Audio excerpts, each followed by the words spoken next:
La paz del Señor, amados hermanos, que el Señor les bendiga grandemente a cada uno de ustedes que están una vez más asistiendo este video donde vamos a compartir hoy y estudiar la epístola de Primera de Juan, dando continuidad así a nuestra materia Epístolas Universales. Les invito entonces a participar de este video, poder, ¿verdad?, escucharlo, porque de los videos este mes estaremos entonces sacando las preguntas para la prueba y aprobación de esta materia. Recordándoles también que esta es la última materia de este año. Para el próximo año, en el mes de febrero, Dios mediante, estar dando inicio entonces a las siguientes materias para poder así ya finalizar nuestro curso medio teológico. Muy bien, vamos a la página 34. No todo lo que está aquí también está en el material. Desde ya les aviso, ¿verdad?, para que ustedes sepan, pero igual deben estudiar el material. Así que mucha atención con lo que pasamos, ¿verdad?, y hablamos en el video. Bien, vamos entonces a la primera epístola del apóstol Juan, página 34. Vamos primeramente a hablar acerca de la paternidad literaria. ¿Qué es lo que se dice? ¿Qué es lo que se comenta acerca de la paternidad literaria? Acerca de quién fue entonces el escritor de esta carta. Como en casi todos los escritos bíblicos, la crítica niega esta paternidad, a quien tradicionalmente se designa como su escritor, el apóstol Juan, el hijo de Zebedeo. ¿Ya? Muchas veces ustedes van a encontrar tal vez en algunos comentarios bíblicos el que algunos teólogos niegan entonces la paternidad literaria, argumentando, ¿verdad?, que se trata de otro Juan, no del Juan, ¿verdad?, discípulo de Jesús, sino de otro Juan que escribió entonces esta carta. Pero si ustedes de verdad estudian y leen el Evangelio de Juan y lo comparan con esta carta, van a encontrar, ¿verdad?, muchas similitudes, las cuales demuestran, ¿ya?, que el escritor del Evangelio de Juan es el mismo de esta carta, el discípulo, ¿verdad?, de Jesús, hijo de Zebedeo, el apóstol Juan. Pero no dudamos, dicen, pensar que el discípulo a quien amaba Jesús es el autor de esta preciosa carta, cuyo tema central es justamente, ¿verdad?, el amor. Como dije anteriormente, si ustedes leen el Evangelio de Juan y lo comparan con esta carta, van a encontrar muchas similitudes ya entre el Evangelio de Juan y esta epístola. Fecha en que se escribió, si es cierto como la tradición cristiana apunta, que Juan vivió, ¿verdad?, en la ciudad de Éfeso y fue uno de los ancianos de aquella importante iglesia, es probable que esta carta fue escrita en aquella ciudad. Se asigna como fecha los finales de la década del 80 y el 90, ya después de Cristo, seguramente antes de la gran persecución propiciada en el año 95 por Domiciano. Domiciano, ¿verdad?, fue el emperador romano, un emperador tirano, ¿verdad?, muy parecido con Calígula, ¿ya?, muy cruel, que entonces toma al apóstol Juan y lo destierra entonces a la isla de Patmos para silenciarlo, ¿verdad?, donde este gran apóstol recibe entonces la revelación del Apocalipsis. Para esta fecha, ¿verdad?, en que Juan posiblemente escribe la primera carta de Juan, ya esta primera epístola, Juan ya era un anciano, ¿verdad?, con casi 100 años de edad. Se dice, ¿verdad?, que murió de anciano, se extinguió, ¿verdad?, se apagó como una vela, como el Señor lo había, ¿verdad?, dicho. ¿Ya? Destinatario, ¿verdad?, a quienes va dirigida esta carta. La carta está dirigida a los creyentes en general, pero probablemente en forma particular a los del Asia Menor, lugar donde abundaban los testimonios cristianos. Ya, bueno, se dice que el apóstol Juan también fue pastor de la iglesia de Éfeso y visitó, ¿verdad?, y pastoreó todas las iglesias de esa región de Asia Menor, que son la iglesia de Esmirna, de Tiatira, de la Odisea, etc. Ya lo que es actualmente Asia Menor en aquella época, ¿verdad? Es actualmente el área que comprende, ¿verdad? Turquía, ¿ya? Motivo por los cuales, ¿verdad? Se escribe entonces esta carta. Además de aconsejar a sus hermanos, a quienes llama cariñosamente de hijito, ya en griego tecnia, o amados, en griego agapetoi, el anciano apóstol, desde la cumbre de sus años, presenta enérgicos argumentos para combatir las falsas doctrinas de una de las enseñanzas más perniciosas, ¿verdad?, que comenzando en el primer siglo, se extendió virulentamente durante los próximos dos. Aunque sus principios llegan a nuestros días, el gnosticismo, esta peligrosa enseñanza, tenía su errónea base en la premisa filosófica de que todo lo material es malo y que lo espiritual, al contrario, es bueno. Para ella el hombre, un ser, ¿verdad?, caído, estaba preso en un cuerpo material y su redención o liberación solo era posible mediante el conocimiento de sí mismo o gnosis, conocimiento al que podía acceder solo una élite especial.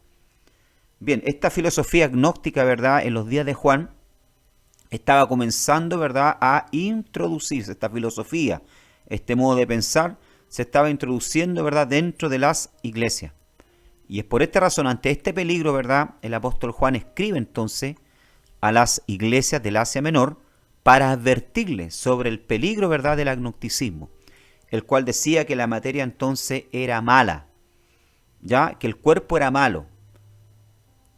Y esto era peligroso, ¿verdad?, porque no solamente decían que el cuerpo era malo y que el espíritu era bueno, ¿ya?, sino que al decir que, ¿verdad?, que el cuerpo era malo, ellos también decían, ¿verdad?, entonces que Jesús no podría haber venido en un cuerpo humano, ¿ya?, sino que solamente el cuerpo de él era una apariencia, ¿verdad?, pero en un cuerpo solamente espiritual. También, ¿verdad?, esto abría la puerta para que los creyentes entonces pecasen libremente, ¿verdad?, sin sentir culpa, porque si el cuerpo malo era malo, ¿verdad?, lo que importaba era el alma, no se importaba entonces lo que se hacía con el cuerpo, se podía pecar, ¿ya? A Dios no le interesaba, no le importaba, porque a Dios solamente le interesaba el corazón, ¿verdad?, o el alma. Era lo que enseñaba, ¿verdad?, los gnósticos. Y también enseñaban, ¿verdad?, que para poder alcanzar la redención, ¿verdad?, la liberación ya del cuerpo, necesitaban un conocimiento especial que solo el gnosticismo, ¿verdad?, lo podía dar. De hecho, la palabra conocimiento, ¿verdad?, en griego es gnosis. Ellos argumentaban, ¿verdad?, que solo una élite, ¿verdad?, un grupo selecto poseía este conocimiento. Delante de esto, ¿verdad?, entonces el apóstol Juan escribe esta epístola entonces para combatir este modo de pensar, ¿verdad?, esta filosofía, ¿verdad?, peligrosa para la iglesia en la época y también para nuestros días.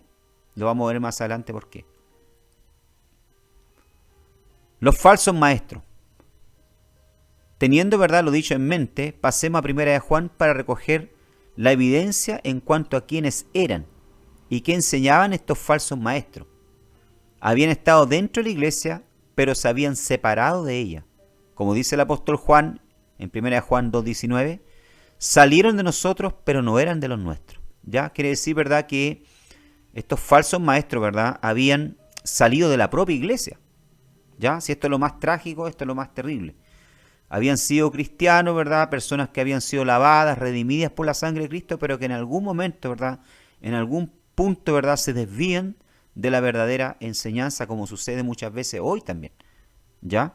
A veces pensamos, ¿verdad?, que las falsas doctrinas, las falsas o las falsas sectas, ¿verdad?, son movimientos que vienen de afuera, y no, muchas veces nacen de adentro mismo, de la iglesia. Lo hemos visto, ¿verdad?, las sectas falsas con el adventismo, con los testigos de Jehová, con los mormones. Eran personas que estaban dentro, ¿verdad?, del círculo cristiano.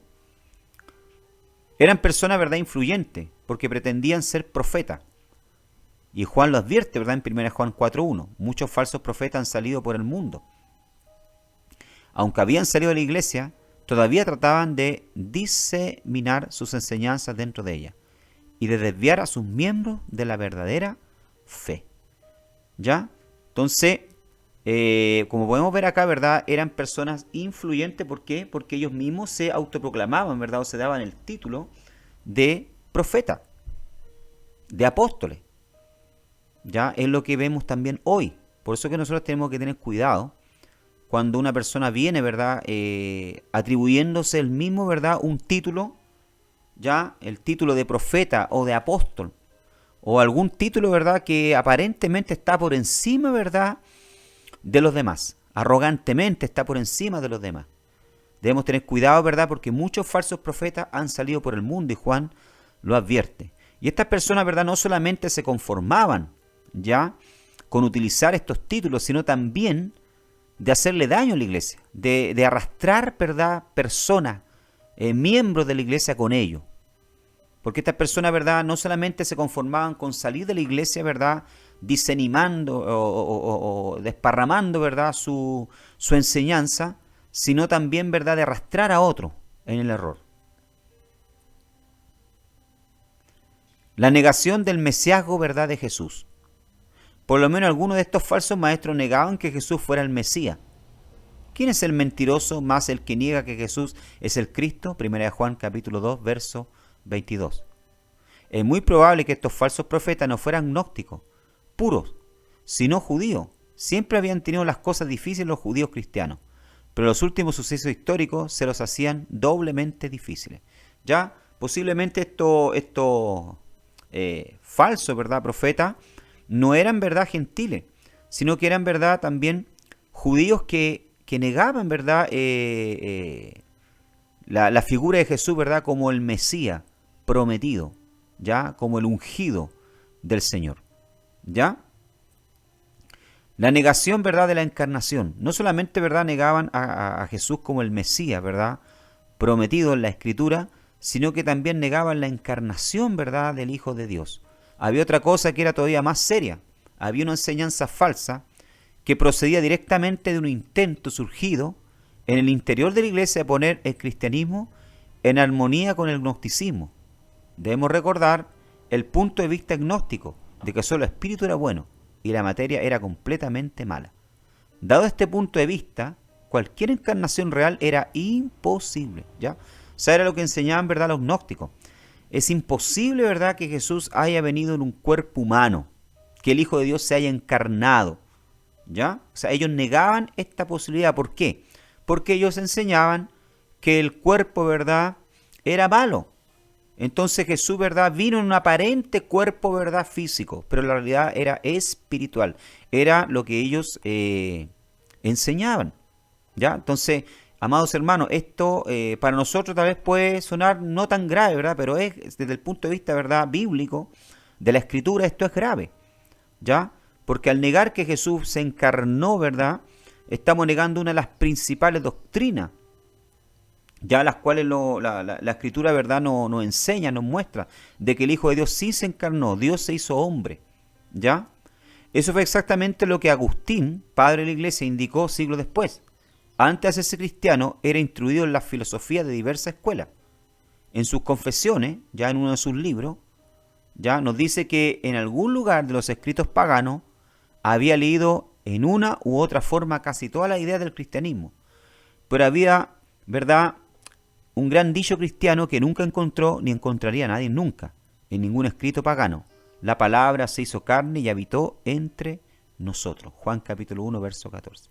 Ya entonces el propio San Agustín, ¿verdad?, o Agustín, ya este padre, este gran teólogo de la iglesia, ya, nos dice, ¿verdad?, que antes de hacerse cristiano, él era un filósofo, ¿verdad?, que había estudiado todas las corrientes, ¿verdad?, filosóficas de la época, entre esas el gnosticismo, ¿ya? Y él dice que en todos los libros que él leyó, ¿verdad?, acerca de los gnósticos, ¿verdad?, en ninguna parte él encontraba, ¿verdad?, que los cristianos enseñaban que Jesús se había encarnado. ¿Por qué? Porque ellos, ¿verdad?, niegan la encarnación del Hijo de Dios. Niegan, ¿verdad?, que el Verbo se hizo carne, ya como dice el apóstol Juan en Juan capítulo 1, verso 14. Entonces, vemos acá, ¿verdad?, entonces que estos falsos maestros, ya, primero salen de dentro, ¿verdad?, de la iglesia, no se conforman solamente con salir, sino que se atribuyen, ¿verdad?, títulos especiales, ya, los cuales lo hacen con el fin de poder llamar la atención, ¿verdad?, poder, ¿verdad? ¿Cuánto se llama? Encantar a otros para que los sigan. No solo se conforman con salir de dentro de la iglesia, sino que también arrastran ya a otras personas. Niegan, ¿verdad? El mesiasgo de Jesús. Niegan que Jesús es el Mesías, ¿ya? El ungido, que eso quiere decir la palabra Mesías, ¿verdad? Que viene la palabra masá, que quiere decir untar con aceite, ¿ya? En hebreo. Y también, ¿verdad? Niegan la encarnación, que es lo más grave, ¿ya? Entonces, este era el problema, ¿verdad? Que Juan estaba, el apóstol Juan, estaba enfrentando, ¿ya? En la época y que combatía a través de esta carta. La idea de Jesús, ¿ya? Como el ataque principal de los falsos maestros era la persona de Cristo, esta carta que se propone contestarle es especialmente rica y de ayuda por lo que tiene que decir acerca de la persona, ¿verdad? De Jesús. En primer lugar, Jesús es el que era desde el principio, ¿ya? Jesús es el que era desde el principio. Cuando una persona se encuentra cara a cara con Jesús, está ante lo eterno. De hecho, ¿verdad? El apóstol Juan, en esta primera carta de Juan, en el capítulo 1, versículo 1, él comienza diciendo esto: lo que era desde el principio, lo que hemos oído, lo que hemos visto con nuestros ojos, lo que hemos contemplado y palparon nuestras manos tocante al verbo de vida. O sea, Juan está diciendo, ¿verdad? Jesús es desde el principio. Jesús existe desde la eternidad. Él es eterno, Él es Dios. ¿Ya? Juan es lo que comienza diciendo. Incluso, ¿verdad? Lo dice también ahí en el Evangelio de Juan en el capítulo 1. ¿Ya? En el principio era el verbo era Dios y el verbo estaba con Dios. ¿Ya? Entonces Jesús es el que era desde el principio.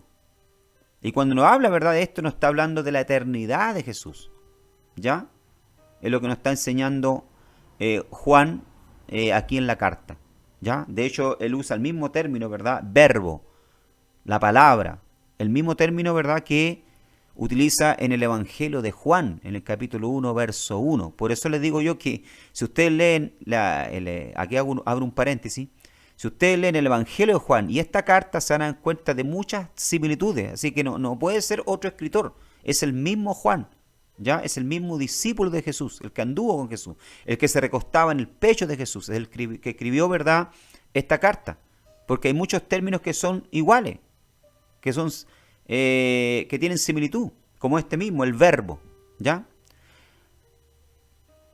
Otra manera de expresarlo sería decir que Jesús es el Hijo de Dios y para Juan era esencial estar convencido de eso, ¿ya?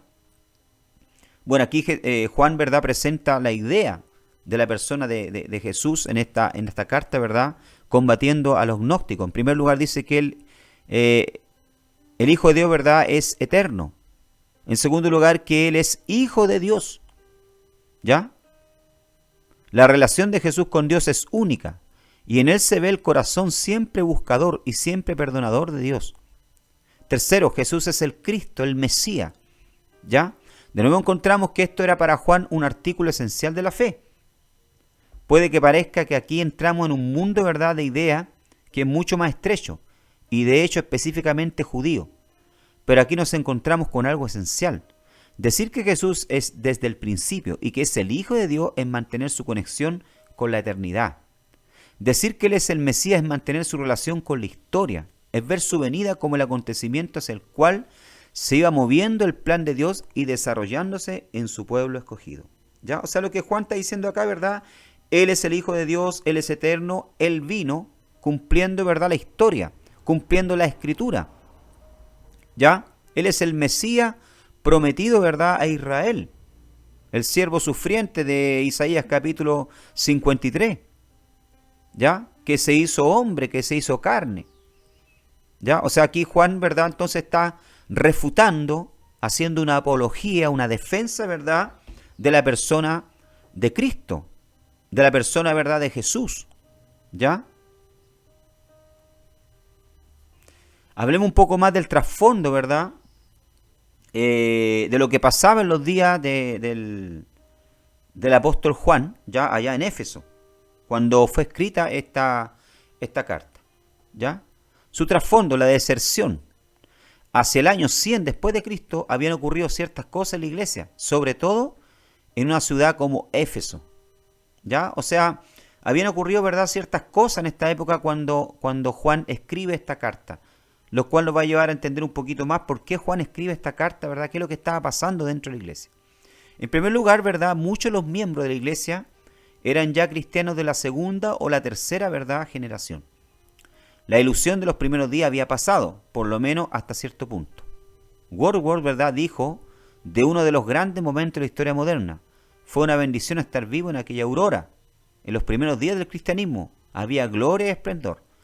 Pero hacia el año 100 después de Cristo el cristianismo se había convertido en una costumbre tradicional, medio sincera, nominal. Los cristianos se habían, ¿verdad?, acostumbrado al evangelio y algo, ¿verdad?, de su maravilla se había perdido. Jesús conocía a las personas y había dicho: el amor de muchos se enfriará. Juan estaba escribiendo en un tiempo cuando, por lo menos para algunos, la primera emoción había pasado y el pabilo de la devoción humeaba, pero no iluminaba. ¿Ya? O sea, Juan escribe, ¿verdad?, en una época en que la iglesia se encontraba, por decirlo así, claramente, ¿verdad?, fría, indiferente hacia la venida del Señor, hacia la persona, ¿verdad?, de Cristo. Y el campo, ¿verdad?, y la tierra estaba preparada entonces para que los falsos maestros, esta falsa herejía, ¿verdad?, ya pudiesen, ¿verdad?, crecer dentro de los corazones de muchos, ¿verdad?, que estaban sirviendo al Señor fríamente, indiferentemente. Ya ese fervor del comienzo, ya de los primeros días de la iglesia, de Hechos capítulo 2, ¿verdad?, ya no estaba. Ya muchos ya ni creían, como vimos en segunda de Pedro, ya la clase anterior, ya muchos ni siquiera creían en la venida del Señor, porque estaban viendo, ¿verdad?, o la daban por tardanza. Veían, ¿verdad?, que Jesús estaba demorando mucho. ¿Ya? Entonces, en este contexto, ¿verdad?, que el apóstol Juan escribe esta carta. ¿Ya? Una de las consecuencias era que había miembros de la iglesia que encontraban los estándares que exigía el cristianismo pesado y fatigoso. No querían ser santos en el sentido del Nuevo Testamento. Y aquí, ¿verdad?, donde entonces estos gnósticos, ¿verdad?, encuentran una tierra fecunda, ¿verdad?, para poder, como dije anteriormente, sembrar la duda. Decir, no, si no es tan así, no necesitas ser tan santo. Ya, no necesitas, ¿verdad?, ¿cuánto se llama?, consagrarte tanto. No necesitas ser tan radical. Por eso que el apóstol Juan, ¿verdad?, si ustedes leen, ¿verdad?, esta carta, y espero que lo hagan, ya, porque son 5 capítulos apenas, y deberían hacerlo para poder entenderla, habla sobre la amistad del creyente con el mundo. ¿Ya? Habla, ¿verdad?, sobre no amar el mundo, el sistema, no hacerse amigo del mundo. ¿Ya? Entonces, en tercer lugar, ¿verdad?, se ha de notar que Primera de Juan no nos da ninguna indicación de que la iglesia a la que se dirigió fuera perseguida. El peligro, como ha dicho alguien, no era la persecución, sino la seducción. Venía de dentro. También eso lo había previsto Jesús. Surgirán muchos falsos profetas, dijo Jesús, y descarriarán a muchos. ¿Ya? Entonces, en esta época en que Juan escribe esta carta, ¿verdad?, la iglesia no estaba sufriendo, ¿verdad?, la persecución como en el año 60, ¿verdad?, cuando escribe Pedro, ¿ya?, la epístola de Primera de Pedro, cuando Nerón perseguía a la iglesia. De hecho, después de la muerte, ¿verdad?, de Domiciano, lo sucede Trajano, que es un poco más tolerante, ¿verdad?, y no persigue tanto a la iglesia. Entonces, la iglesia, como decimos, ¿verdad?, se encontraba bien light, ¿verdad?, bien tranquila. Entonces comienza, ya no, Satanás ve, ¿verdad?, y se da cuenta de que la persecución, ¿verdad?, externa no sirve de mucho, porque más se multiplican, ¿verdad?, los cristianos, más crece la iglesia. Entonces, crea una nueva estrategia, ¿verdad?, comienza a atacar la verdad de dentro, levantando de adentro mismo, ¿verdad?, falsos profetas. Entonces, este era el trasfondo, ya, amados hermanos, en la cual se da, ¿verdad?, esta carta. Se escribe esta carta. Bien, como dice el material, ¿verdad?, proponemos otro bosquejo siguiendo el comentario a Rirri en su Biblia anotada. Ya vamos a hacer entonces un comentario exegético ya de algunos de los principales, ¿verdad?, textos que encontramos en esta carta. Vamos a los versículos 1 al 3, ¿verdad?, de 1 de Juan. Juan comienza diciendo, ¿verdad?, lo que era desde el principio, lo que hemos oído, lo que hemos visto con nuestros ojos, lo que hemos contemplado y palparon nuestras manos tocante al verbo de vida, porque la vida fue manifestada y la hemos visto y testificamos. Y os anunciamos la vida eterna, la cual estaba con el Padre y se nos manifestó. Lo que hemos visto y oído, eso os anunciamos, para que también vosotros tengáis comunión con nosotros. Y nuestra comunión verdaderamente es con el Padre y con su Hijo Jesucristo. Ya, entonces aquí Juan, ¿verdad?, comienza argumentando, ¿verdad?, y haciendo una defensa. Ya, este es el objetivo, ¿verdad?, de la epístola, hacer una apología, una defensa. Él comienza diciendo, ¿verdad?, lo que hemos visto, lo que yo vi, lo que yo oí durante 3 años y medio de ministerio, lo que yo palpé porque yo lo toqué, porque yo muchas veces apoyé mi cabeza en su pecho, porque yo comí con él, porque yo caminé con él. ¿Ya? No es como decían los gnósticos, ¿verdad?, que Jesús no tenía realmente un cuerpo físico, sino que era aparentemente un cuerpo, ¿verdad?, pero era espiritual. No, Juan está diciendo aquí, no lo que era desde el principio, lo que hemos oído, lo que hemos visto, lo que nuestros ojos vieron o palparon nuestras manos, tocante al verbo. ¿Quién es el verbo? Jesús, el verbo de vida. ¿Ya? Juan había sido testigo de la palabra de vida, dice. Lo había tocado y había experimentado su presencia. Lo había oído hablar sobre las verdades de Dios.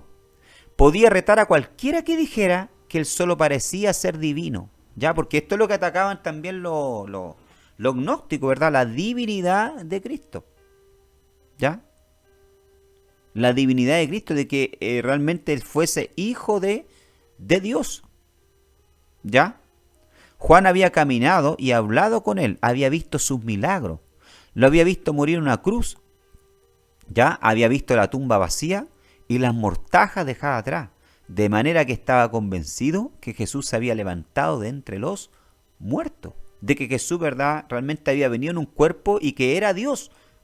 ¿Ya? Entonces, aquí, hermano, como les dije anteriormente, esto era muy grave. ¿Por qué? Porque ellos atacaban, ¿verdad?, la divinidad de Cristo.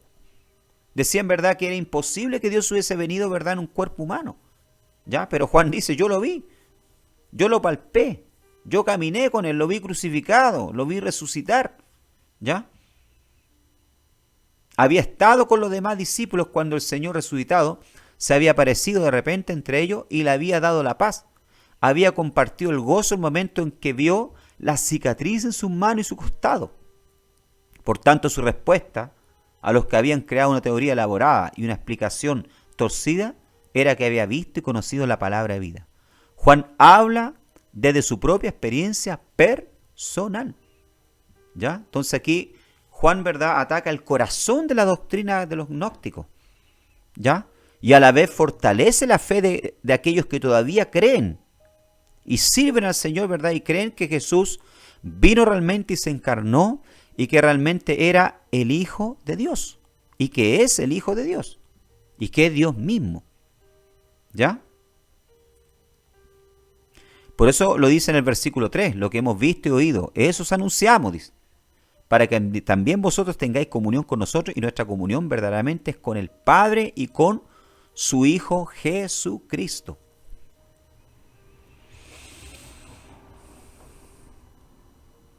Punto número 2, las condiciones para la comunión. Aquí nos presenta Juan, ¿verdad?, las condiciones para la comunión. Del versículo 5 al 8 del capítulo 1 dice, este es el mensaje que hemos oído de él y os anunciamos, Dios es luz y no hay ninguna tiniebla en él. Si decimos que tenemos comunión con él y andamos en tinieblas, mentimos y no practicamos la verdad. Pero si andamos en luz, como él está en luz, tenemos comunión unos con otros. Y la sangre de Jesucristo, su Hijo, nos limpia de todo pecado. Si decimos que no tenemos pecado, nos engañamos a nosotros mismos y la verdad no está en nosotros. ¿Ya? Caminar en la luz significa estar limpios de pecado. Aquí, ¿verdad?, Juan está nuevamente, ¿verdad?, atacando, ¿verdad?, otro principio, otra doctrina, ¿verdad?, de los gnósticos, que era, ¿verdad?, que argumentaban ellos y decían, bueno, si el cuerpo es malo, entonces se puede hacer lo que se quiera con el cuerpo, ¿ya? Se puede dar, ¿verdad?, todo tipo de desenfreno con el cuerpo, porque lo importante es el alma, es el espíritu. No importa el cuerpo. Pero aquí Juan, ¿verdad?, está atacando esta doctrina. Y está diciendo, no, po, ¿ya? Nosotros somos luz. Los hijos de Dios, ¿verdad?, son luz, porque Dios es luz. Y en Dios, ¿verdad?, no hay tinieblas. Esto era en principio, ¿verdad?, estas matices, ¿verdad?, que presenta Juan acá, ¿verdad?, eran principios muy conocidos entre los judíos. Hablar de luz, hablar de oscuridad, ¿verdad? La palabra luz en hebreo es or, ¿verdad? Y hablar de oscuridad, hoshek, ¿verdad? La palabra hoshek quiere decir oscuridad, representa, ¿verdad?, maldad, representa un tiempo de prueba, representa, ¿verdad?, todo lo oscuro. Y la luz representa, ¿verdad?, representa a Dios. Entonces cuando Juan está diciendo, ¿verdad?, Dios es luz, Dios representa todo lo bueno, y quien dice, ¿verdad?, que sirve a Dios tiene que andar en la luz. No puede practicar, ¿verdad?, el pecado, no puede estar en comunión, ¿verdad?, o en compañía o de la mano de las tinieblas. Eso es lo que Juan está diciendo acá. Le está dando a entender a la iglesia, a los que todavía, ¿verdad?, se mantenían firmes en lo que Juan o los apóstoles le habían enseñado. El mensaje cristiano parte de la premisa que Dios es luz. En Él no hay oscuridad. La luz simboliza iluminación y revelación, también sanidad, seguridad y gozo. En los tiempos de la iglesia primitiva, la luz era un símbolo de pureza ética. Los esenios dividían a los hombres en hijos de la luz e hijos de las tinieblas. Los rollos del mal muerto tienen mucho que decir sobre el conflicto entre esos grupos. El maestro de la justicia es el líder de los hijos de la luz. Dios trae verdad y significado al mundo que ha creado. Los que responden con una vida santa son los que caminan en la luz. De hecho, si ustedes ven el libro de Génesis, ¿verdad?, en sus primeros capítulos, ¿verdad?, ¿qué es lo que hace Dios? Lo primero que hace Dios, ¿verdad?, es separar, ¿verdad?, las tinieblas de la luz. Y es la misma separación que Juan está dando a entender acá que debe existir entre el Hijo de Dios, ¿verdad?, y aquel que está en oscuridad, y aquel que está en tiniebla, ¿ya? Dios trae verdad y significado al mundo que ha creado. Los que responden con una vida santa son los que caminan en la luz, son los hijos de la luz. Decir que uno tiene comunión con Dios sin obedecer sus mandamientos, ni hacer su voluntad es mentir, dice Juan, ¿ya? Pero si andamos en la luz como Él está en la luz, tenemos comunión unos con otros y la sangre de Jesucristo, su Hijo, nos limpia todo pecado, dice, ¿ya? Si decimos que tenemos comunión con Él y andamos en tiniebla, mentimos, dice Juan. Ya sé, yo no puedo decir, ¿verdad?, yo estoy en la luz, yo soy hijo de la luz, pero sigo viviendo en el mundo, pecando, haciendo lo malo, ¿ya? Entonces estoy mintiendo, no estoy en la luz. Ya, si yo realmente estoy en la luz, ¿verdad?, debo ser diferente. Pero caminar en la luz es confesar los pecados bajo el juicio moral de Dios. Es pedir y recibir su perdón. Es someterse a su limpieza. Caminar en la oscuridad es engañarse a uno mismo y en orgullo negar que uno tiene pecado. Es hacer de la verdad de Dios una mentira. Entonces aquí nuevamente Juan, ¿verdad?, está atacando el corazón mismo, ¿verdad?, de la enseñanza gnóstica, ¿ya? Que era que el cuerpo era malo y que entonces con el cuerpo se podía, ¿verdad?, hacer lo que quisiese. No había problema porque lo importante era el alma, lo que Dios quería era el alma, ¿ya? Así bajando, ¿verdad?, los estándares cristianos éticos, ¿verdad?, que Dios había establecido por su palabra.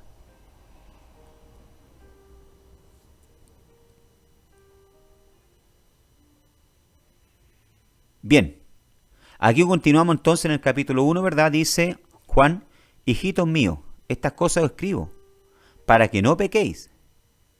Y si alguno hubiere pecado, abogado tenemos para con el Padre a Jesucristo, el justo, dice. Y Él es la propiciación por nuestros pecados, y no solamente por los nuestros, sino también por los de todo el mundo. Y en esto sabemos que nosotros le conocemos si guardamos sus mandamientos. El que dice yo le conozco y no guarda sus mandamientos, el tal es mentiroso y la verdad no está en él, ¿ya? Aquí estamos, perdón, en el capítulo 2, ¿ya?, de Primera de Juan, capítulo 2. Mire cómo Juan, ¿verdad?, cariñosamente se dirige, ¿ya?, a los destinatarios de esta carta. Hijitos míos, ya demostrando así, ¿verdad?, que le está hablando como un pastor, ¿verdad?, ya anciano. Estas cosas escribo para que no pequéis, dice. La idea es que ustedes no pequen, ¿ya? Pero si alguno hubiere pecado, abogado tenemos para con el Padre, dice. La palabra abogado, ¿verdad? En griego es paracleto, ¿verdad? Que quiere decir uno que está en favor de, uno que intercede en favor de, ¿ya? O sea, aquí le está diciendo, ¿verdad? Nosotros tenemos a Jesucristo como nuestro paracleto, nuestro abogado, aquel que intercede por nosotros, ¿ya? El término cristiano y pecador es una contradicción, ¿ya? El objetivo de seguir a Cristo no es pecar. La definición de cristiano como seguidor de Cristo significa haber dejado la vida de pecado y por su gracia haber iniciado una nueva vida. Es la voluntad de Cristo que sus seguidores no pequen, ¿ya? O sea, aquí, ¿verdad? Juan le está mostrando que el término cristiano y pecador, ¿verdad?, es una contradicción, porque quien siga a Cristo no debería pecar, ¿ya? No debería pecar, no debería hacer lo malo, sino que debería seguir los pasos, ¿verdad?, de su maestro. Porque el objetivo, como dice acá, ¿verdad?, de seguir a Cristo no es pecar, ¿ya? La definición de cristiano como seguidor de Cristo, como dice acá, significa haber dejado la vida de pecado por su gracia. Y por su gracia haber iniciado una nueva vida. Entonces, todo aquel que diga, ¿verdad?, que siga al Señor, ¿verdad?, debe dejar la vida de pecado. Debe dejar la vida de vicio. Y si no lo ha hecho, ¿verdad?, entonces no se puede hacer llamar cristiano. Es la voluntad de Cristo, ¿verdad?, que sus seguidores no pequen. De hecho, Jesús se lo dice en Juan capítulo 8, verso 11, a la mujer adúltera, ¿verdad? Le dijo, vete y no peques más. O sea, no le dice, ¿verdad?, oye, no importa lo que hagas con el cuerpo, lo importante es tu alma. No, Jesús le dice, ¿verdad?, vete y no peques más. Al hombre que sanó tras 38 años de aflicción le dijo, mira, has sido sanado, no peques más para que no te suceda algo peor. O sea, ¿verdad?, tanto Jesús como los apóstoles enseñaban, ¿verdad?, que quien comenzaba a caminar en la vida cristiana, ya hacía parte de la luz, ¿verdad?, no podía seguir pecando. No podía seguir, ¿verdad?, haciendo lo malo.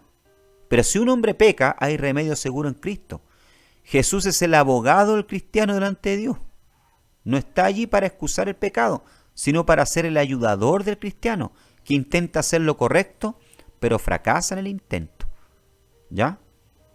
Él no solo nos comprende, sino que pagó el castigo por el pecado y cargó los pecados de todo el mundo y de todas las épocas en su cuerpo en la cruz. Amó al mundo y se dio a sí mismo por él. Su muerte es el testimonio eterno de su amor y de la eficacia de su expiación por el pecado. De hecho, acá él dice, ¿verdad?, en el versículo 2, mire lo que dice acá, dice, él es la propiciación por nuestro pecado. La palabra propiciación, ¿verdad?, es una palabra que se utilizaba en el Antiguo Testamento. Ya se le llamaba la tapa del arca. ¿Ya? A la tapa del arca se le llamaba lugar de la propiciación, porque era donde el sumo sacerdote, el Cohen, ¿verdad?, derramaba la sangre en el día, ¿verdad?, la expiación, que representaba, ¿verdad?, la propiciación, o el propiciatorio representaba el trono de Dios, donde se presentaba, ¿verdad?, la sangre. ¿Ya? Que fue lo que hizo Jesús. Dice que Él es la propiciación por nuestros pecados, y no solamente por los nuestros, sino también por los de todo el mundo. ¿Ya? O sea, Él nos limpió, Él nos perdonó de todos nuestros pecados personales, pero también los de todo el mundo. ¿Ya? Donde quiera que la gente ha escuchado la buena nueva, que ha creído en Él, ha hallado en Cristo la respuesta completa y adecuada para el pecado. Aunque la cultura le haya dado diversos conceptos de qué es el pecado, el perdón y la limpieza no han sido diferentes. Nadie ha venido al Salvador en vano. ¿Ya? Entonces aquí en su argumento Juan sigue defendiendo lo que Jesús enseñó, lo que ellos como apóstoles, ¿verdad?, han venido enseñando con respecto a la nueva vida, ¿verdad?, que tiene el cristiano en Cristo, a caminar en la luz, ¿verdad?, y no practicar el pecado. Es el argumento, ¿verdad?, que presenta Juan en esta carta. Es el propósito de esta carta, ya para que ustedes entiendan, hermano, del por qué Juan entonces escribe esta carta. Punto número 3, la conducta en la comunión. Ya, continuamos en el capítulo 2. El que dice que está en luz y aborrece a su hermano está todavía en tiniebla. El que ama a su hermano permanece en la luz y en él no hay tropiezo. No améis al mundo ni las cosas que están en el mundo. Verso 15. Si alguno ama al Padre, el amor del Padre no está en él. Porque todo lo que hay en el mundo, los deseos de la carne, los deseos de los ojos y la vanagloria de la vida, no provienen del Padre, sino del mundo. ¿Ya? Aquí nuevamente Juan ya hace otra apología, otra defensa más. ¿Por qué? Porque los gnósticos, ¿verdad?, fuera de negar, ¿verdad?, la divinidad de Cristo, fuera de negar, ¿verdad?, que Jesús vino en un cuerpo humano, ¿ya? Fuera de decir, ¿verdad?, además de decir, ¿verdad?, que el cuerpo humano era malo, que se podía pecar, se podía hacer, ¿verdad?, lo que se quisiera, ellos también, ¿verdad?, creaban grupos selectos dentro de la iglesia, ¿verdad?, diciendo, ¿verdad?, que había ciertos grupos selectos iluminados que tenían el gnosis, ¿verdad?, o el conocimiento especial, y que los demás, ¿verdad?, eran unos ignorantes. Que los demás, ¿verdad?, por lo general rechazaban, ¿verdad?, estos grupos, ¿verdad?, que ellos tildaban de ignorantes, de personas, ¿verdad?, incultas, de personas que no habían alcanzado este nivel de gnosis, ¿verdad?, de conocimiento. Entonces los aborrecían. Pero acá Juan, ¿verdad?, dice, ¿verdad?, y nos muestra otro camino.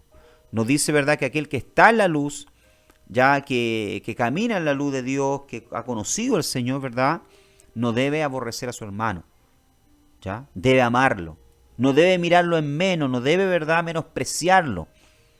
Están siendo todo lo contrario, ¿verdad?, a lo que decían los gnósticos, a lo que hacían los gnósticos, que menospreciaban a los demás, ¿ya?, que se sentían, ¿verdad?, superiores y que miraban a los demás, ¿verdad?, como inferiores. Aquí Juan, ¿verdad?, el apóstol del amor, ya muestra que aquel que camina en la luz, ¿verdad?, debe amar a su hermano. Caminar en la luz significa amar al hermano. Entonces aquí Juan le está dando más un mazazo, ¿verdad?, más un golpe a esta herejía, ¿ya? Una tercera característica de caminar en la luz y tener comunión con el Padre es amar al hermano. Uno sabe que camina en la luz por el amor que siente por el hermano. El que odia es ciego y tropieza, pero el que ama camina sobre terreno firme y confía. Fortalece a la familia de Dios a su alrededor por medio de su generoso amor. Los demás se sienten confiados cerca de Él, reciben calor de su amor y son liberados al darse cuenta de su potencial en Cristo. ¿Ya? Como dice Juan acá, ¿verdad?, el que ama a su hermano permanece en la luz y en él no hay tropiezo, hermano. ¿Ya? Entonces caminar en la luz, ¿verdad? Si yo soy un seguidor de Cristo, si yo digo que estoy en la luz, caminando en la luz, ¿verdad?, yo debo amar a mi hermano. No debo mirarlo, ¿verdad?, como inferior, como poca cosa. Ya, yo sentirme superior, porque en la realidad, ¿verdad?, nadie es superior delante de Dios. Somos todos iguales. ¿Ya?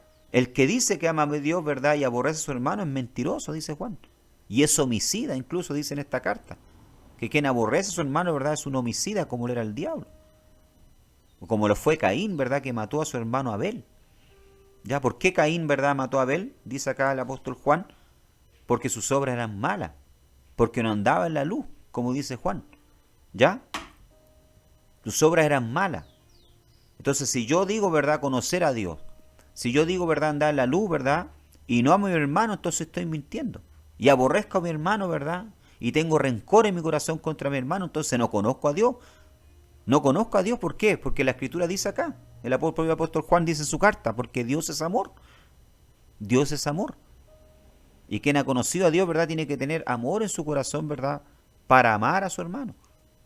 Aunque haya muchas diferencias, ¿verdad?, aunque seamos diferentes, pero debemos amar a nuestro prójimo, amar a nuestro hermano. Esta es la esencia del Evangelio. Quien no ha entendido esto, entonces no ha conocido a Dios realmente. Caminar en la luz significa también apartarse del mundo. ¿Ya? Caminar en la luz es caminar hacia Dios. Él es la fuente de la luz brillante, es una luz que nos llama. Y los que caminan en ella van hacia Él, alejándose del mundo. El mundo, como lo explica Juan, no es del orden creado, sino el mundo que ha caído por causa de la desobediencia del hombre. El mundo es bueno cuando cumple el propósito para el que fue creado. Cuando se torna algo distinto a eso, se convierte en un rival de Dios. Dios ama al mundo porque es su obra y el estrado de sus pies. Pero ningún hombre debe amar al mundo en el sentido de preferirlo a Dios. ¿Ya? Bueno, cuando Juan acá habla del mundo, ¿verdad?, de no amar al mundo, no está hablando, ¿verdad?, del mundo, ¿verdad?, de las nubes, de los árboles, de la tierra, de los animales, ¿ya? Está hablando del sistema que impera en el mundo, ¿ya? Uno utiliza, ¿verdad?, la palabra cosmos, en griego, ¿verdad?, que adquirió, ¿verdad?, también un sentido moral, porque como, ¿verdad?, cuando habla de cosmos, ¿verdad?, ya, claro que está hablando también de lo creado, pero aquí, ¿verdad?, en la escritura adquiere, ¿verdad?, un sentido moral, se refiere, ¿verdad?, al sistema que impera en el mundo. Empezó, ¿verdad?, por querer decir el mundo que está separado de Dios. Es lo que estoy hablando yo, ¿verdad?, del sistema que está separado de Dios, ¿verdad?, del sistema que no quiere nada con Dios, del sistema que rechaza a Dios, del sistema, ¿verdad?, que ridiculiza, ¿verdad?, las cosas de Dios, que ridiculiza, ¿verdad?, a los cristianos. A eso se refiere Juan, ¿verdad?, cuando habla del mundo. Define este sentido el cómo diciendo, nuestro autor se refiere a la sociedad humana, que se organiza sobre principios falsos y se caracteriza, ¿verdad?, por deseos bajos, falsos valores y egoísmo. En otras palabras, para Juan, el mundo no era más que la sociedad pagana, con sus falsos valores y dioses falsos. El mundo en este pasaje no quiere decir el mundo en general, porque Dios ama el mundo que había hecho. Quiere decir el mundo que de hecho había olvidado al Dios que lo había hecho. ¿Ya? Entonces, Juan nos dice acá, ¿verdad?, que no debemos amar este sistema, que es contra Dios. Este sistema, ¿verdad?, que va contra los valores, los principios, ¿verdad?, divinos, la ley moral de Dios. Ya de hecho Juan acá en esta carta también habla sobre la ley moral de Dios, porque hay una ley moral. Está la ley, ¿verdad?, escrita, de la Torá, de la Escritura, ¿ya? Pero también está la ley moral, la cual, ¿verdad?, nosotros conocemos y no podemos traspasarla. Entonces, este mundo, ¿verdad?, este sistema es contra la ley moral de Dios. Es contra, ¿verdad?, todo lo que tenga que ver con Dios, y nosotros lo vemos hoy en día, en nuestros días. Por eso Juan, ¿verdad?, dice que no se debe amar al mundo ni las cosas que están en el mundo. Porque si alguno ama, ¿verdad?, al mundo, al sistema, se envuelve con el sistema, entonces el amor del Padre no está en él. Entonces Dios no está con él. Porque Dios no puede estar, ¿verdad?, compartiendo un corazón que está dividido, ¿verdad?, con un pie en el mundo y otro en sus caminos. Eso es lo que Juan está diciendo acá, ¿verdad?, y argumentándole a la iglesia de la época, ¿verdad?, a la cual está escribiendo esta carta, mostrando que mostrando, ¿verdad?, que lo que enseñaba los gnósticos de que se podía, ¿verdad?, pecar, se podía, ¿verdad?, hacer parte de los vicios del mundo, de la orgía, ¿verdad?, de la inmoralidad del mundo no era problema. ¿Por qué? Porque el cuerpo era malo. Pero Juan le está diciendo, no, ustedes no pueden amar al mundo, ¿ya?, ni las cosas que están en él. Punto número 4. Las características de la comunión. Capítulo 2. Versículo 20-22 dice, pero vosotros tenéis la unción del Santo y conocéis todas las cosas, dice Juan. ¿Quién es el mentiroso sino el que niega que Jesús es el Cristo? Este es el anticristo, el que niega al Padre y al Hijo. Ya en el versículo 20, ¿verdad?, nos habla sobre la unción. Juan dice, pero vosotros tenéis la unción, dice, del Santo, y conocéis todas las cosas. ¿Ya? Es lo que yo decía anteriormente. ¿Se acuerda que les decía yo que los gnósticos decían, ¿verdad?, poseer una especie de conocimiento especial, lo cual lo iluminaba, ¿verdad?, y lo acercaba más a Dios y les permitía, ¿verdad?, alcanzar la vida eterna. ¿Ya? Pero Juan le está diciendo acá, no es así. Todos ustedes, le dice, ¿verdad?, Juan le está diciendo, ¿verdad?, a la iglesia que le está escribiendo, ¿ya? No sabemos cuál, ¿verdad? Suponemos que era la iglesia de Éfeso. Le está diciendo, todos ustedes tienen unción. Tienen la unción de Dios, tienen la presencia del Espíritu Santo en sus vidas. Ustedes no necesitan, ¿verdad?, un conocimiento, una gnosis, ¿verdad?, especial para conocer a Dios, para tener comunión con Dios, para tener un conocimiento de Dios. No, todos ustedes, hasta el más simple, hasta el más, ¿verdad?, iletrado, tienen el Espíritu de Dios, tienen la unción de Dios y conoce todas las cosas que tienen que ver con respecto a Dios y a la eternidad y a la persona de Cristo. Así, aquí nuevamente Juan, ¿verdad?, está haciendo una apología, está defendiendo, ¿ya?, atacando, ¿verdad?, a los gnósticos. En el versículo 20 Juan pasa a recordarle a su pueblo que todos ellos poseen conocimiento. Los que habían salido eran gnósticos, que pretendían que se les había dado a ellos un conocimiento secreto, especial y avanzado, que no estaba a disposición de los cristianos ordinarios. Juan les recuerda a los suyos que en asunto de fe, el más humilde cristiano no tiene por qué tener ningún sentimiento de inferioridad ante el investigador más erudito. ¿Ya? Y nosotros lo podemos ver, hermano. Hasta los cristianos más simples, ¿verdad? Dentro de la iglesia, a veces, ¿verdad? Tienen una sabiduría, ¿verdad? Que se nota que, ¿verdad? Que es superior a la del mundo. ¿Por qué? Porque es dada por Dios.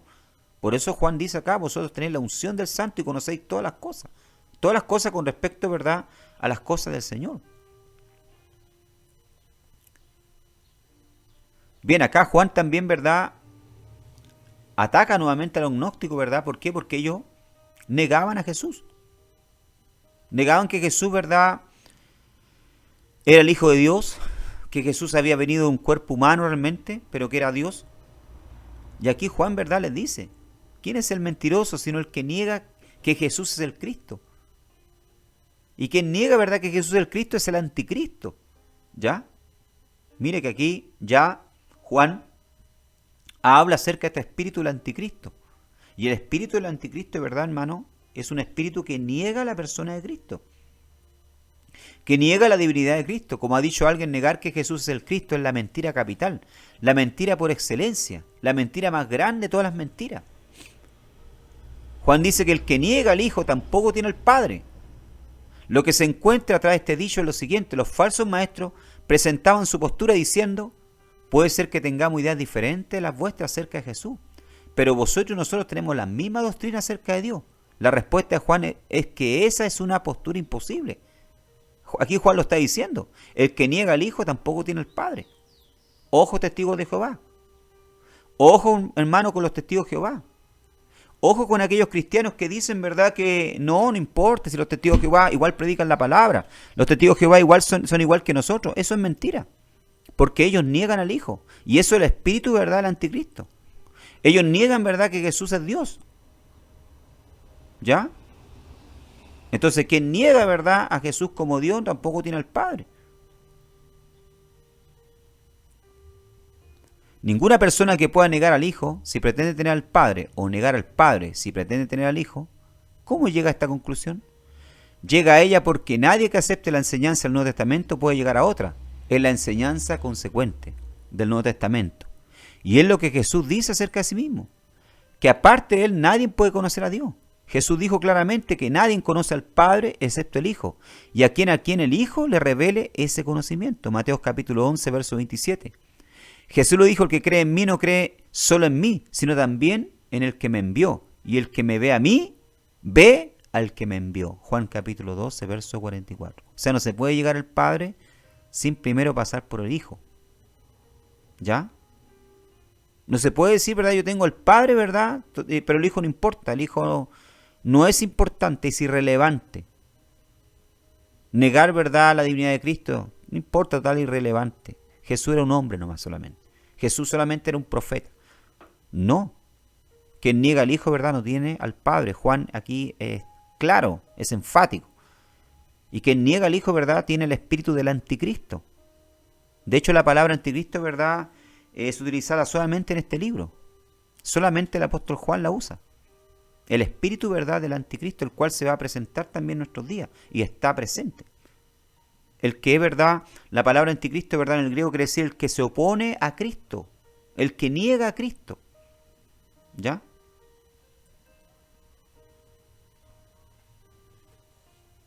Y aquí llegamos entonces al capítulo 3. Primera de Juan capítulo 3, verso 1 dice, mirad cuál amor nos ha dado el Padre, para que seamos llamados hijos de Dios. Por esto el mundo no nos conoce, porque no le conoció a Él. Aquí le está, ¿verdad?, Juan mostrando a la iglesia y le está dando a entender el gran privilegio que tienen ellos de haber nacido de nuevo. Ser hijo de Dios. Nacer de nuevo es estar listo para su venida. Cuando uno nace de nuevo, uno se convierte en hijo de Dios.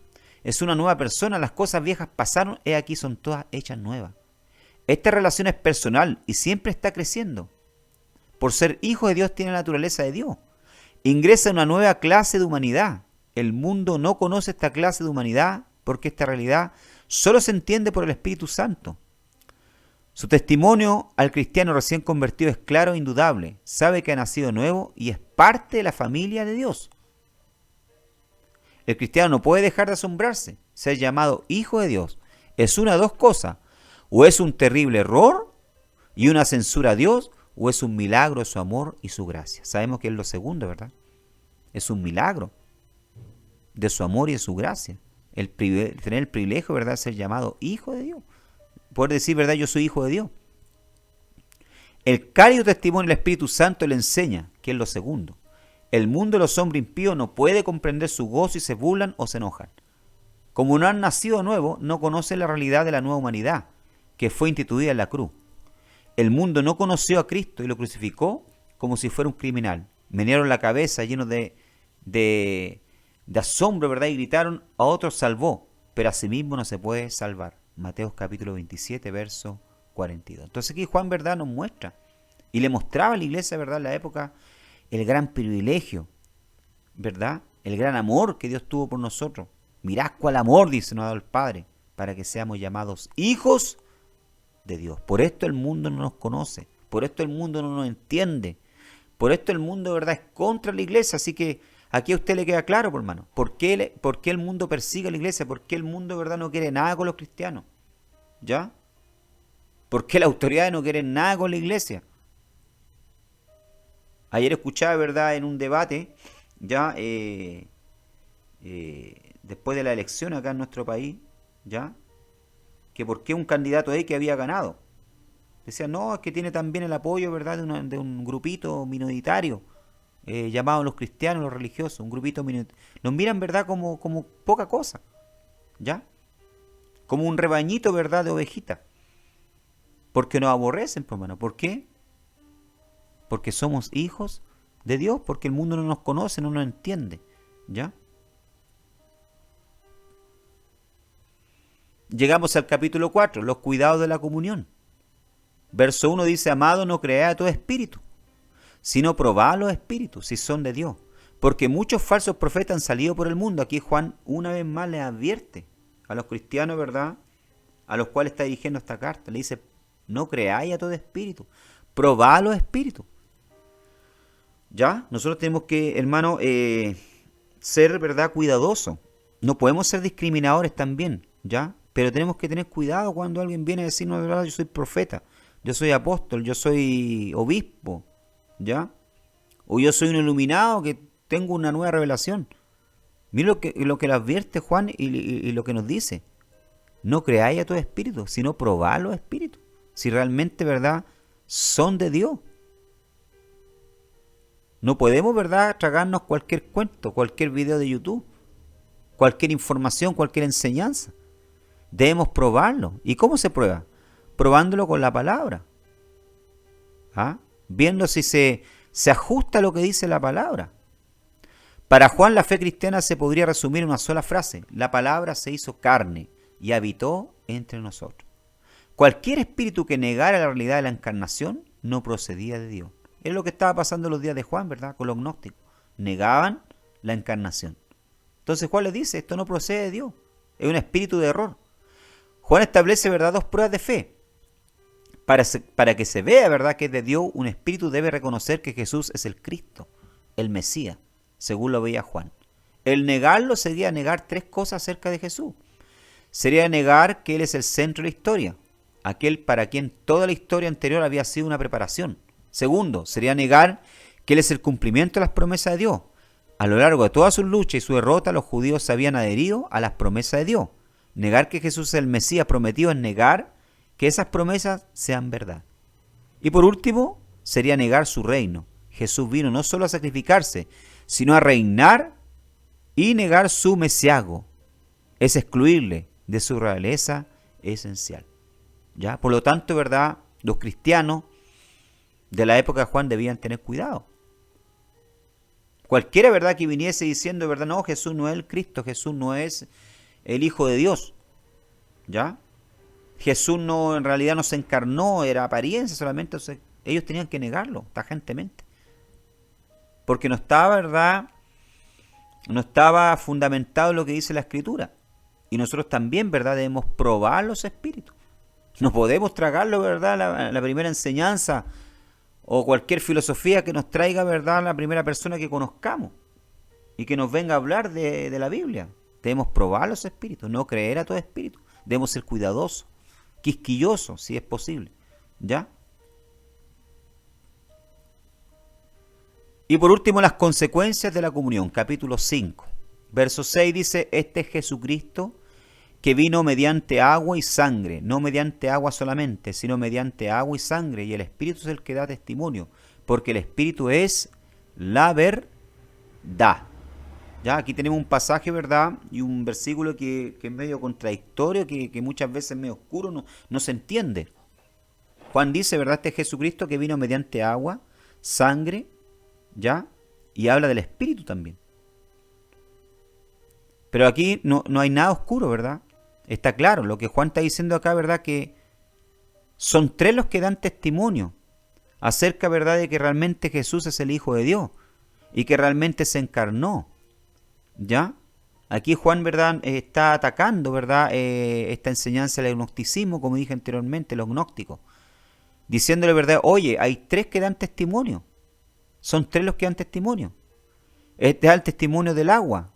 En el bautismo de Jesús hubo el testimonio del Espíritu descendiendo sobre él.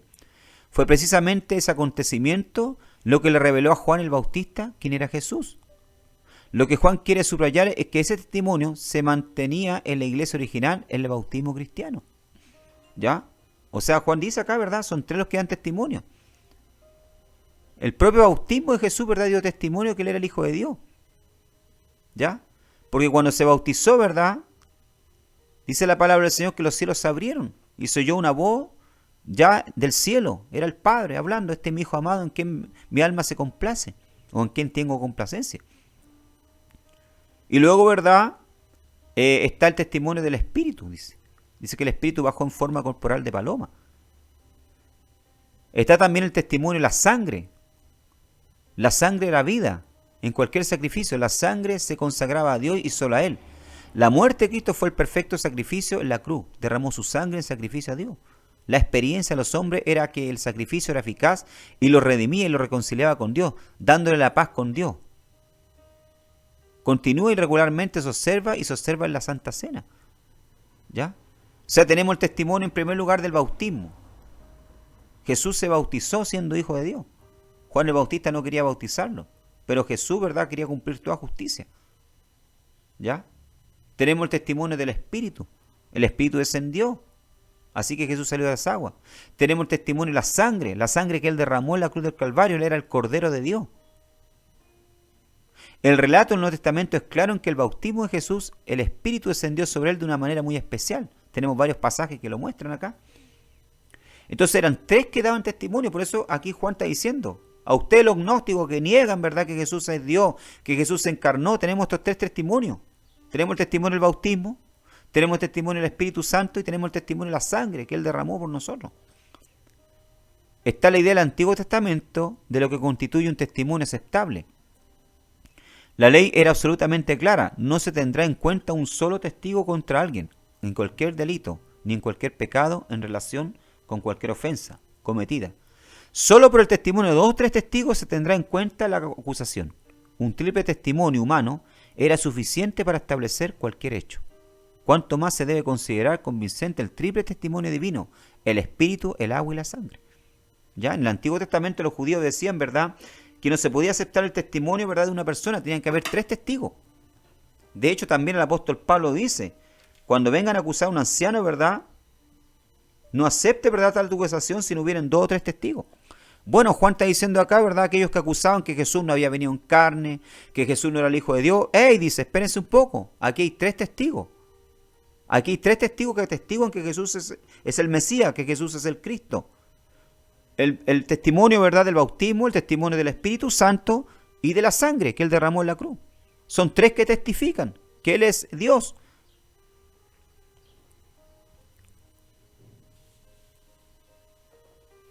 Sigue diciendo Juan, ¿verdad?, en el versículo 13. Estas cosas os he escrito a vosotros que creéis en el nombre del Hijo de Dios, para que sepáis que tenéis vida eterna, y para que creáis en el nombre del Hijo de Dios. Estas cosas les escribo, dice, para que crean en el nombre del Hijo de Dios, para que sepan que tienen vida eterna, dice. ¿Ya? O sea, Juan le está diciendo aquí, reafirmando la fe a los hermanos. Oye, ustedes tienen que creer que Él es el Hijo de Dios y que ustedes tienen vida eterna. Que no necesitan, verdad, un conocimiento especial, como dicen los gnósticos. Ustedes tienen vida eterna por el hecho de creer en Jesús. En el verdadero sentido de la palabra, Dios es el único que posee y habita la eternidad. La vida eterna no es otra cosa que la vida de Dios mismo. Lo que se nos promete es que aquí y ahora se nos puede conceder participar de la misma vida de Dios. En Dios hay paz y por lo tanto la vida eterna quiere decir serenidad. Quiere decir una vida liberada de los temores que asedian la situación humana. En Dios hay poder y por tanto la vida eterna quiere decir la derrota de la frustración. Quiere decir una vida llena del poder de Dios y por tanto victoriosa sobre las circunstancias. En Dios hay santidad y por lo tanto la vida eterna quiere decir la derrota al pecado. Quiere decir una vida revestida de la pureza de Dios e impenetrable a las infecciones contaminantes del mundo. En Dios hay amor y por tanto la vida eterna quiere decir el final del rencor, la amargura y el odio. Juan está convencido de que tal vida nos viene por medio de Jesucristo, ¿ya? Nos viene por medio de Jesucristo, dice, y no de ninguna otra manera. ¿Por qué había de ser así? Si la vida eterna es la vida de Dios, quiere decir que podemos poseer esa vida solo cuando conocemos a Dios y somos capacitados para acceder a Él y descansar en Él. Podemos hacer estas dos cosas solamente en Jesucristo. El Hijo es el único que conoce plenamente al Padre y por tanto es el único que puede revelarnos plenamente cómo es Dios. ¿Ya? O sea, aquí Juan está dejando claro. Una vez más, ¿verdad? Le está diciendo a la iglesia, ustedes no necesitan, ¿verdad?, un gnosis, un conocimiento especial para alcanzar un nivel elevado, ¿verdad?, o vida eterna. Simplemente, ¿verdad?, ustedes que han creído en el Hijo de Dios, ¿ya? Ustedes que andan en la luz tienen ya la vida eterna. Ya están experimentando la vida eterna. Y de hecho estamos experimentando, amado hermano. Ese gozo que usted siente, ¿verdad?, esa gana de conocer a Dios, ¿verdad?, es un poco, ¿verdad?, de lo que estamos experimentando aquí en la tierra, de la vida eterna, que esa paz, ¿verdad?, que usted siente, ¿verdad?, es un poco de lo que Dios tiene preparado para nosotros en la eternidad.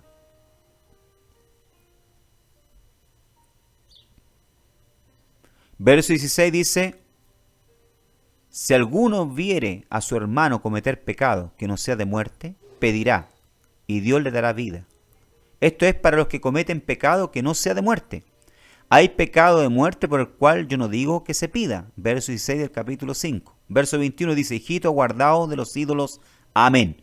Aquí Juan, ¿verdad?, ya está terminando, ¿verdad?, su carta y dando algunas últimas, ¿verdad?, orientaciones con respecto, ¿verdad?, a pedir, ¿verdad?, a orar por aquellos que cometen pecados de muerte. ¿Cómo se entiende esto? ¿Ya? ¿Qué es lo que es un pecado, ¿verdad?, de muerte por el cual no se debe orar o pedir? ¿Ya? O no sirve de nada pedir, ¿verdad? En primer lugar, tratemos de fijar más exactamente el sentido de pecado de muerte. En griego se dice que es el pecado prostanatón. Eso quiere decir el pecado que va hacia la muerte. El pecado cuyo fin es la muerte. El pecado que si se continúa en él, debe acabar en muerte. Lo terrible no es tanto lo que es en sí mismo, sino donde termina si uno persiste en él. Es un hecho de experiencia que hay dos clases de pecado. Por una parte está la persona que se puede decir que peca contra su voluntad, peca porque es arrastrada por la pasión o el deseo, que en ese momento son demasiado fuertes para ella. Su pecado no es tanto cuestión de elección como de impulso irresistible. Por otra parte está la persona que peca deliberadamente, siguiendo a propósito su propio camino, aunque plenamente consciente de que es equivocado. ¿Ya? O sea, cuando aquí Juan, ¿verdad?, está hablando del pecado de muerte, ¿verdad?, está hablando, ¿verdad?, de una persona que peca deliberadamente. De una persona, ¿verdad?, que sabe que lo que está haciendo, ¿verdad?, es malo, pero sin embargo, ¿verdad?, lo hace, lo sigue haciendo. Y en conclusión, ¿verdad?, esto termina ¿en qué? Termina, ¿verdad?, en la muerte. Es como una persona, ¿verdad?, que usted le dice, oye, no te drogues porque te vas a morir. Pero la persona dice, no importa si yo voy a seguir, ¿verdad?, drogándome. Y la persona, ¿verdad?, sigue drogándose, ¿verdad?, sigue consumiendo droga. Y eso, ¿verdad?, finalmente lo lleva ¿a qué? Lo lleva, ¿verdad?, a la muerte. Entonces aquí lo que dice Juan, ¿verdad?, es esto. Si alguno viera a su hermano cometer pecado que no sea de muerte, pedirá y Dios le dará vida. ¿Ya? Y Dios le dará vida, ¿verdad?, y lo levantará y lo restaurará. Esto para los que cometen pecados que no son de muerte, pero hay pecados de muerte, por el cual yo no digo que se pida. Claro, hay pecado de muerte, ¿verdad? Para aquellos, ¿verdad?, que quieren persistir en pecar. Finalmente, ¿verdad?, terminan en qué? Terminan, ¿verdad?, en la muerte. ¿Ya? Finalmente, ¿verdad?, Juan termina su carta en el versículo 21 diciendo: hijito, guardaos de los ídolos. Amén. Es extraño, ¿verdad?, cómo termina esta carta Juan, ¿verdad? Guardaos de los ídolos. Es como que pasa de un tema a otro. ¿Qué tiene que ver los ídolos con lo que Juan está hablando? Con esta repentina y aguda advertencia, Juan pone el punto final a su carta. Aunque es breve, hay un mundo de sentido en esta frase. En griego, ¿verdad?, la palabra ídolo conlleva una sensación de irrealidad. Platón la usaba para las ilusiones de este mundo, como opuesta a las realidades inmutables de la eternidad. Cuando los profetas del Antiguo Testamento hablaban de los ídolos de los paganos, querían decir que eran falsos dioses, opuestos al único y verdadero Dios. A esto bien puede querer decir, como lo entendía Westcott, guardado de todos los objetos de falsa devoción. ¿Ya? Entonces, cuando Juan está diciendo aquí, ¿verdad?, guardado los ídolos, está diciendo, ¿verdad?, guárdense de lo irreal, ya, de lo ilusorio. También, ¿verdad?, un ídolo es cualquier cosa de este mundo que se trata como si fuera Dios. Uno puede hacer un ídolo de su dinero, de su carrera, de su seguridad, de su placer. Para citar a Westcott, otra vez, un ídolo es cualquier cosa que ocupa el lugar que le es debido a Dios. ¿Ya? O sea, pues Juan puede estar diciendo, ¿verdad?, guárdense de todo aquello que quiere ocupar el lugar de Dios, que a Dios le corresponde. Y por último, ¿verdad?, es probable que Juan quiera decir algo más concreto. Era en Éfeso donde está escribiendo, y a quien él está escribiendo tal vez, ¿verdad?, y estaría pensando en las condiciones de Éfeso. Es probable que quiera decir sencilla y claramente: guardado de la contaminación del culto pagano. No había otra ciudad en el mundo antiguo que tuviera tanta vinculación con la historia de los dioses paganos, ni que estuviera tan orgullosa de ello. De hecho, en Éfeso, ¿verdad?, había un gran templo a la diosa dedicado a la diosa Diana, donde se practicaba, ¿verdad?, todo tipo de inmoralidad. Entonces, cuando Juan, ¿verdad?, está diciendo: hijito, guardado los ídolos, posiblemente le está diciendo, ¿verdad?, guárdense de estas costumbres, ¿verdad?, pagana que hay en Éfeso. Muy bien, amados hermanos, que el Señor les bendiga grandemente. Espero que hayan sido grandemente bendecidos a través de este estudio de la primera carta del apóstol Juan. Estudien, ¿verdad?, el material, escuchen los videos para que puedan entonces así responder a las preguntas, ¿verdad?, de la prueba que van a surgir a partir de los videos. Muy bien, nos estaremos viendo, ¿verdad?, entonces la próxima clase con la segunda epístola del apóstol Juan. Que el Señor les bendiga grandemente. Amén.